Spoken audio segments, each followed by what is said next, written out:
Ok, je me suis connecté et j'ai vu cette vidéo du coin de l'œil en train de m'appeler en me disant que j'allais sans doute passer un bon moment. Je lance la vidéo et je me rends compte déjà que The Great Review c'est vraiment un génie de la narration. Mais surtout que tout ce que la vidéo raconte est réel et universel. Breath of the Wild a réellement révolutionné le jeu vidéo à jamais, et puis je me suis souvenu que peut-être dans 4 jours il y a Tears of the Kingdom qui sortait, et que comme tout humain capable, je me suis demandé si TOTK pouvait lui aussi révolutionner le genre, et finalement aussi bien marcher que Breath of the Wild.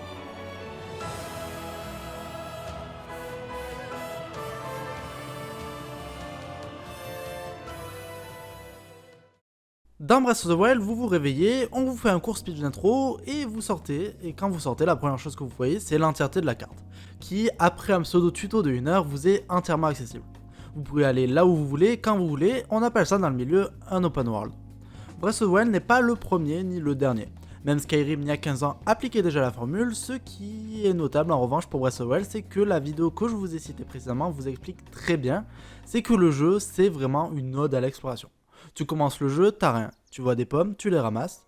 Puis tu vois un feu de camp, de ce feu tu aperçois une hache que tu t'empresses d'aller récupérer. Puis perdu sur un rocher, tu vois cette épée. Tu comprends alors que tu vas devoir aller nager puis escalader pour la récupérer.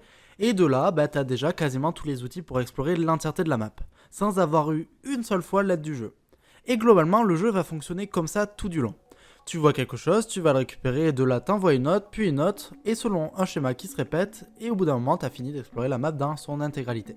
C'est ce non-sentiment de contrainte du jeu qui te pousse encore plus à profiter du jeu, sans jamais t'enlacer. Le jeu n'est pas bourré de marqueurs ou je ne sais quoi pour te dire que c'est là où il faut que tu ailles. Tu y vas parce que tu vois et que ça te donne envie. Enfin, il y a bien un moment où tu te fais chier. Ça arrive parce que taper des bokoblins et chercher des korogus, ça marche bien jusqu'à un certain stade. C'est à ce moment-là que tu découvres la physique du jeu, que tu découvres des nouvelles stratégies et que tu découvres énormément de façons de renouveler le gameplay à toi tout seul par ta propre expérience. Ce que j'essaie de dire là en résumant très rapidement l'autre vidéo, c'est que TOTK dans ce sens-là n'est juste qu'une sorte d'extension à Breath of the Wild. Il reprend la formule et va sûrement l'amplifier. Rien que pour l'exploration, on aura énormément de quoi faire avec les îles et les grottes, sans oublier Hyrule qui a l'air d'avoir pas mal changé.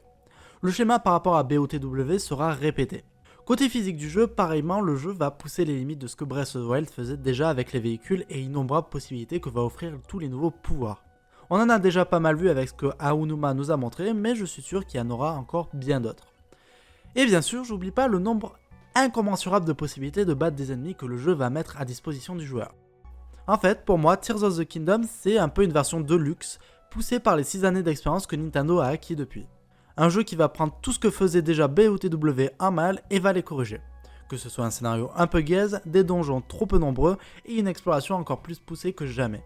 Bref, après tout ce que j'ai pu dire avant, Tears of the Kingdom ne va clairement pas révolutionner le genre en termes d'open world. Enfin, je pense tout de même que le jeu, à l'instar de Breath of the Wild, va tout de même avoir un certain impact dans la conception des prochaines open world. TOTK nous est clairement présenté comme un bac à sable. Le jeu dans un sens me fait d'ailleurs énormément penser à Minecraft, comme à Minecraft 2.0. Et je pense que cette façon de laisser aux joueurs cette liberté de manipuler directement la map est clairement ce qui va renouveler la formule. Pas dans la façon de faire un open world, mais dans la façon de créer un gameplay et de le renouveler.